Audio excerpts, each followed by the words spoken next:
தஞ்சாவூர் மாவட்டம் பேராவூரணியில் அதிகாலையில் ஏற்பட்ட பயங்கர தீ விபத்தில் உணவகம், மெக்கானிக் ஷாப் உட்பட 4 கடைகள் எரிந்து நாசமாயின. தஞ்சாவூர் மாவட்டம் பேராவூரணி பேருந்து நிலையம் அருகே இன்று அதிகாலை 4:30 மணியில் ஏற்பட்ட பயங்கர தீ விபத்தில் உணவகம், மெக்கானிக் ஷாப் மற்றும் பெட்டிக்கடைகள் என மொத்தம் 4 கடைகள் தீயிருந்து சாம்பலாயின.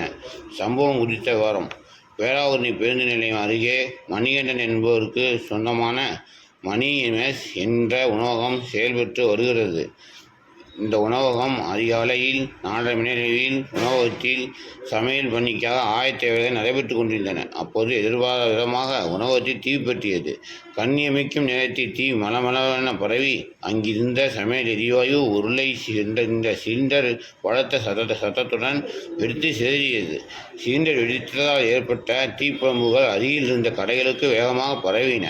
இதில் நாகப்பன் என்பவருக்கு சொந்தமான டயர், பஞ்சர் மற்றும் மெக்கானிக் ஷாப், மேலும் சின்னையன் மற்றும் முத்துராமன் ஆகியோருக்கு சொந்தமான 2 பெட்டி கடைகள் என மொத்தம் 4 கடைகள் முற்றிலுமாக தீயிலிருந்து கருகின. இதில் உயிர் சேதம் தவிர்க்கப்பட்டது.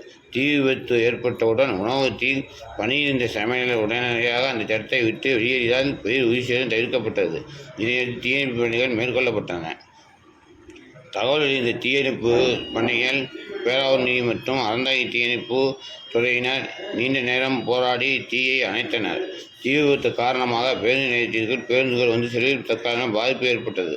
சம்பவ இடத்திற்கு நேரில் வந்த பேராவூரணி சட்டமன்ற உறுப்பினர் அசோக்குமார் தீயணைப்பு பணிகளை விரைவுபடுத்தியதுடன் பாதிக்கப்பட்ட கடைகள் உரிமையாளர்கள் நேரில் சந்தித்து ஆறுதல் கூறினார். இச்சம்பவம் அப்போது பெரும் அதிர்ச்சியையும் சோகத்தையும் பரபரப்பையும் ஏற்படுத்தியுள்ளது. இந்த தீ விபத்தில் பல லட்சம் ரூபாய் மதிப்புள்ள பொருட்கள் சேதமடைந்ததாக கூறப்படுகிறது.